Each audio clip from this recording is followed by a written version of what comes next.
Hello everyone, എല്ലാവർക്കും നമസ്കാരം.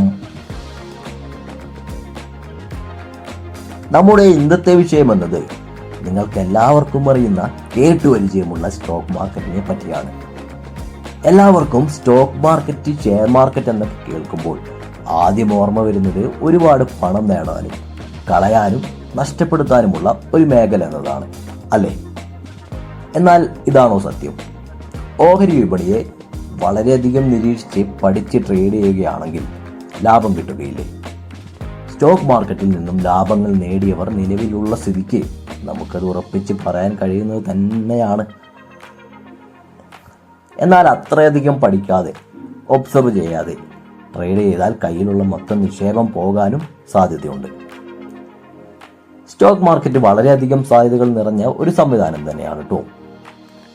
Stock മാർക്കറ്റിൽ ഇൻവെസ്റ്റ് ചെയ്ത് ട്രേഡ് ചെയ്തുകൊണ്ടിരിക്കുന്ന തുടക്കക്കാർക്കും ഇൻവെസ്റ്റ് ചെയ്ത് ഒന്നോ രണ്ടോ നഷ്ടം വരുത്തിയിട്ടുള്ളവർക്കും ഒരു മോട്ടിവേഷൻ എന്ന നിലയിൽ മാർക്കറ്റിലെ യാഥാർത്ഥ്യങ്ങളെ പറ്റി ചുരുക്കത്തിൽ ഒരു ഐഡിയ തരിക എന്നതാണ് ഈ വീഡിയോയുടെ ഉദ്ദേശം. വീഡിയോയുടെ അവസാനത്തിൽ മാർക്കറ്റിൽ ഇൻവെസ്റ്റ് ചെയ്യുമ്പോൾ ശ്രദ്ധിക്കേണ്ട കാര്യങ്ങളെക്കുറിച്ചുള്ള 5 ബോണസ് നിങ്ങൾക്കായി കാത്തിരിക്കുന്നുണ്ട്. സോ വീഡിയോ മുഴുവനായി തന്നെ കാണുക.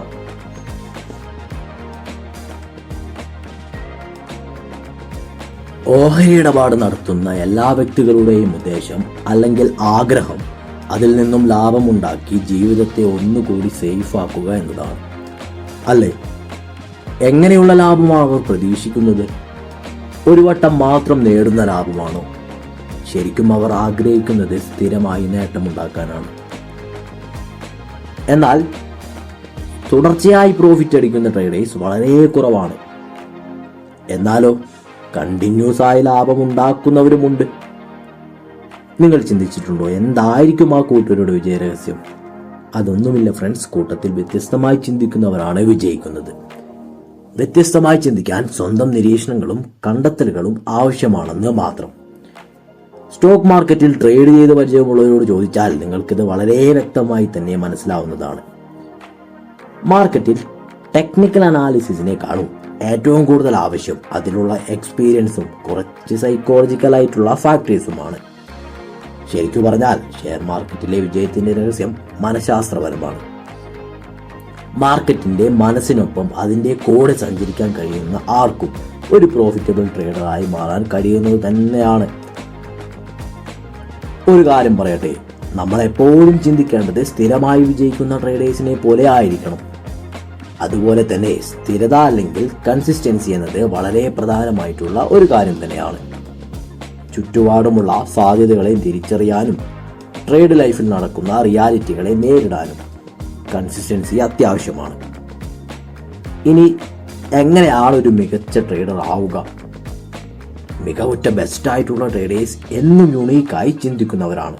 ഭയമില്ലാതെ വർക്ക് ചെയ്യുകയും അതുവഴി പേടി കൊണ്ടുണ്ടാവാൻ ചാൻസ് ഉള്ള നഷ്ടങ്ങൾ ഒഴിവാക്കുകയും അവർ ചെയ്യുന്നു. നഷ്ടങ്ങൾ വന്നാലും അതിനെ ഒരു പൂ പറിക്കുന്ന ലാഘവത്താൽ ഒഴിവാക്കുകയാണ് ചെയ്യേണ്ടത്. ബെസ്റ്റ് ആയിട്ടുള്ള എല്ലാ ട്രേഡേഴ്സിന്റെയും മെന്റൽ സ്ട്രക്ചർ ഇങ്ങനെയായിരിക്കും. പേടി ഒഴിവാക്കുക എന്നതുപോലെ തന്നെ പ്രധാനമാണ് കുറച്ചധികം ലാഭം കിട്ടുമ്പോൾ അതിനെ പക്വതയോടെ കൈകാര്യം ചെയ്യുക എന്നതും. ഇതിനായി ഒരു ട്രേഡർ മൈൻഡ് സെറ്റ് രൂപീകരിക്കുക അത്യാവശ്യമാണ്. കണ്ടിന്യൂസ് ആയി ലാഭം കിട്ടിയാൽ അമിതമായി സന്തോഷിക്കാനോ അഹങ്കാരം കാണിക്കാനോ പാടില്ല. അതിനെ വളരെ സൈലന്റ് ആയി മാനേജ് ചെയ്യുക. ആദ്യമൊക്കെ നഷ്ടം വരുമ്പോൾ ഉണ്ടാകുന്ന പേടിയെയും ടെൻഷനെയും അതുപോലെ ലാഭം കിട്ടുമ്പോൾ വരുന്ന അമിത സന്തോഷത്തെയും ഒക്കെ ഒന്ന് ട്രൈ ചെയ്താൽ നിങ്ങൾക്ക് കൺട്രോൾ ചെയ്ത് നിങ്ങളുടെ പരിധിയിൽ വരുത്താൻ കഴിയുന്നത് തന്നെയാണ്. ഒരു ബെസ്റ്റ് ട്രേഡറെ മറ്റുള്ളവരിൽ നിന്നും വ്യത്യസ്തമാക്കുന്നത് എന്തായിരിക്കും? പറഞ്ഞു തരാം. വിന്നറായിട്ടുള്ള ട്രേഡർ എന്തു ചെയ്യുന്നു, എപ്പോൾ ചെയ്യുന്നു എന്നതിനല്ല പ്രാധാന്യം നൽകുന്നത്. മറിച്ച് അവൻ ചെയ്തതിനെ പറ്റി പിന്നീട് എന്ത് ചിന്തിക്കുന്നു എന്നതാണ് പ്രധാനം.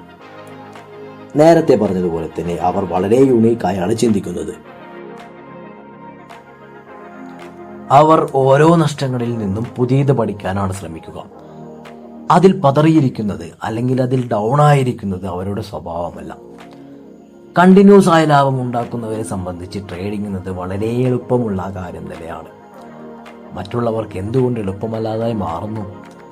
ഓരോരുത്തരുടെ വിശ്വാസവും ആറ്റിറ്റ്യൂഡും മൈൻഡ് സെറ്റും അനുസരിച്ച് ട്രേഡിംഗ് എന്ന അനുഭവം വ്യത്യാസപ്പെട്ടിരിക്കുന്നു. ലോസസ് വരുമ്പോൾ അതെങ്ങനെ നല്ല അനുഭവമാകുമെന്ന് നിങ്ങൾക്ക് തോന്നിയേക്കാം. എന്നാൽ നേരത്തെ പറഞ്ഞതുപോലെ തന്നെ നഷ്ടങ്ങളിൽ നിന്നും അത് എങ്ങനെ വന്നുവെന്ന് പഠിക്കുന്നവർക്ക് അത് നല്ല അനുഭവമായി മാറുകയും അടുത്ത ട്രേഡിനെ അവർ പ്രോഫിറ്റാക്കി മാറ്റുകയും ചെയ്യും. ഇനി മാർക്കറ്റിൽ നിന്നും ലഭിക്കുന്ന ന്യൂസുകളെ പറ്റി ഓർത്ത് നിങ്ങൾക്ക് ടെൻഷൻ വരാറുണ്ടോ?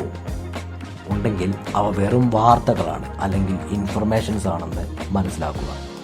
ആ ഇൻഫർമേഷൻസിനെ ഇമോഷണലായി കാണാതെ ലഭ്യമായ വിവരങ്ങൾ എങ്ങനെ നിങ്ങൾക്ക് അനുകൂലമാക്കാമെന്ന് മാത്രം ചിന്തിക്കേണ്ടതാണ്. എല്ലാ വാർത്തകളെയും അവസരങ്ങളായി മാത്രം എടുക്കാൻ ശ്രമിക്കുക. ഇത് എല്ലാ ബിസിനസ്സിലും ഇങ്ങനെ തന്നെയാണ് കേട്ടോ. ഇനി പറയുന്ന കാര്യങ്ങൾ കുറച്ചുകൂടി ശ്രദ്ധയോടെ കേൾക്കേണ്ടതാണ്. നമ്മുടെ താല്പര്യങ്ങൾക്കനുസരിച്ച് പ്രവർത്തിക്കുന്ന മാർക്കറ്റ് എന്നത് സാധ്യമല്ല. വളരെ ഓപ്പൺ മൈൻഡോടുകൂടെ തുടർച്ചയായി സ്ഥിരത കൈവരിച്ച് മാർക്കറ്റിൻ്റെ ഫ്ലോയ്ക്കനുസരിച്ച് മാത്രം പോവുകയാണ് വേണ്ടത്. നിങ്ങളുടെ സ്വപ്നങ്ങളും ആഗ്രഹങ്ങളും പ്രതീക്ഷകളും നിറവേറ്റാനുള്ള ബാധ്യത ഓഹരി വിപണിക്കല്ല എന്ന് ആദ്യം തന്നെ മനസ്സിലാക്കേണ്ടതാണ്. അത് നമ്മൾ തന്നെ സ്വയം നേടിയെടുക്കേണ്ട ഒരു കാര്യമാണ്. മാർക്കറ്റിനെ ഒരു മാർഗമായി ഉപയോഗിക്കുക എന്നല്ലാതെ വിപണി ഒരിക്കലും നമ്മോട് കടപ്പെട്ടിരിക്കുന്നില്ല. യഥാർത്ഥത്തിൽ ഷെയർ മാർക്കറ്റിൽ ഒരാളുടെ നഷ്ടമാണല്ലോ മറ്റൊരാളുടെ ലാഭമായി മാറുന്നത്. അങ്ങനെ നോക്കുമ്പോൾ ട്രേഡ് ചെയ്യുന്ന വ്യക്തികളിൽ നിന്നും മാർക്കറ്റിൽ നിന്നും നമ്മളും പ്രോഫിറ്റ് നേടാൻ കഴിയുമോ എന്ന് ചിന്തിക്കുന്നു. ഇതിൽ നഷ്ടമുണ്ടാകുമ്പോൾ മാർക്കറ്റിനെ പഴിച്ചിട്ട് എന്തെങ്കിലും കാര്യമുണ്ടോ? ചിന്തിച്ചു നോക്കൂ. അതിനെ സ്വയം ഏറ്റെടുത്ത് മുന്നോട്ട് പോവുകയാണ് ചെയ്യേണ്ടത്. അങ്ങനെ ചെയ്തില്ലെങ്കിൽ രണ്ട് കുഴപ്പങ്ങൾ വരാൻ സാധ്യതയുണ്ട്.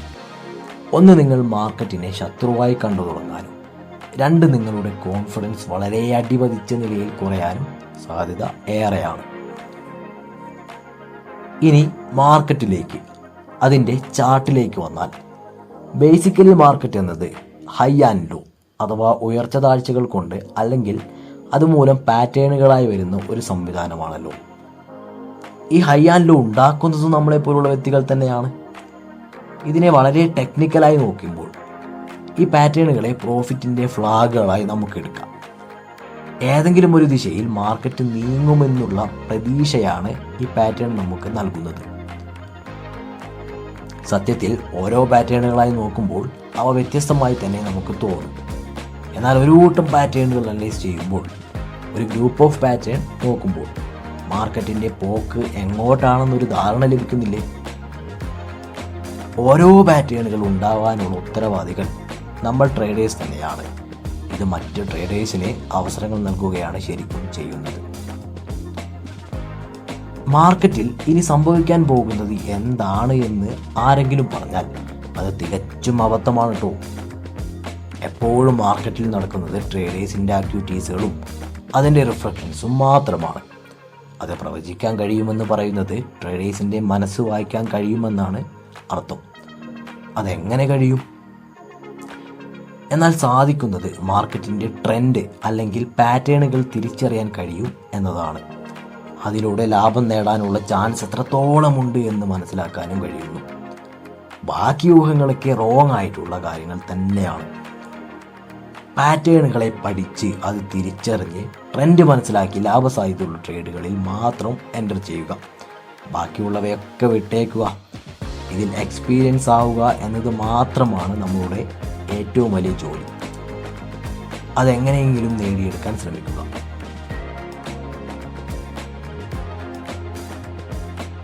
ട്രേഡിങ്ങിലൂടെ പണം ഉണ്ടാക്കുവാൻ മെൻ്റൽ സ്കിൽ ആവശ്യമാണെന്ന് പറഞ്ഞല്ലോ.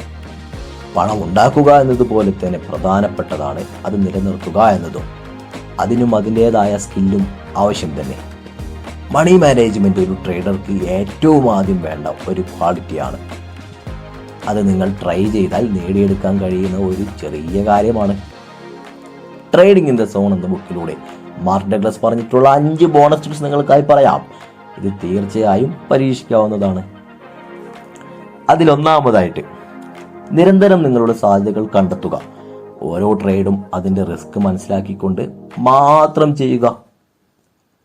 ഇനി രണ്ടാമതായിട്ട്, അപകട സാധ്യത പൂർണ്ണമായി അംഗീകരിക്കുകയും വേണ്ടി വന്നാൽ ആ ട്രേഡ് ഉപേക്ഷിക്കാൻ തയ്യാറാവുകയും വേണം. 3 എന്ന് പറയുന്നത് മടിയോ സംശയമോ കൂടാതെ നമ്മുടെ സാധ്യതകൾ കണ്ടെത്തി പ്രവർത്തിക്കാൻ നോക്കുക. ഒരിക്കലും സ്റ്റോപ്പ് വരുത്താൻ പാടില്ല. 4, മാർക്കറ്റിൽ നിന്ന് ലഭിക്കുന്ന പ്രോഫിറ്റിൽ നിന്ന് സ്വന്തം വരുമാനം എടുക്കാൻ കഴിയണം. ഇതൊരു ഇമ്പോർട്ടൻ്റ് ആയിട്ടുള്ള കാര്യം തന്നെയാണ് കേട്ടോ. 5, മിസ്റ്റേക്കുകൾ വരുത്തുന്നതിനുള്ള സാധ്യത സ്ഥിരമായി നിരീക്ഷിച്ചുകൊണ്ടിരിക്കുക. ഈ പറഞ്ഞവയെല്ലാം ഒന്ന് പരീക്ഷിച്ചാൽ നിങ്ങൾക്ക് സ്ഥിരത കൈവരിച്ച് വളരെ കോൺഫിഡൻസോടെ തന്നെ ഒരു കൺസിസ്റ്റന്റ് പ്രോഫിറ്റബിൾ ട്രേഡറായി മാറാൻ കഴിയുന്നതാണ്.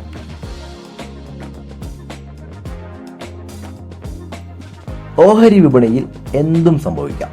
വിജയസാധ്യതകൾ കണ്ടാലും പിന്നിൽ പരാജയങ്ങൾ ഒളിഞ്ഞിരിപ്പുണ്ടാകും. മാർക്കറ്റിലെ ഓരോ നിമിഷവും ഇമ്പോർട്ടൻ്റ് ആണ്. ഇതൊക്കെ മനസ്സിലാക്കി നിങ്ങളുടെ മനസ്സിനെ ക്രമീകരിക്കേണ്ടതാണ്. കഴിഞ്ഞുപോയ നഷ്ടങ്ങളെ പറ്റി ഓർത്ത് നിരാശപ്പെടാതെ മനസ്സിനെ പുതുക്കി പ്രസന്റിലേക്ക് പ്രോഗ്രാമിംഗ് ചെയ്തുകൊണ്ടിരിക്കുക. ഒരു പ്രോഫിറ്റബിൾ ട്രേഡറായി മാറാൻ നിങ്ങൾക്കും കഴിയുന്നതാണ്.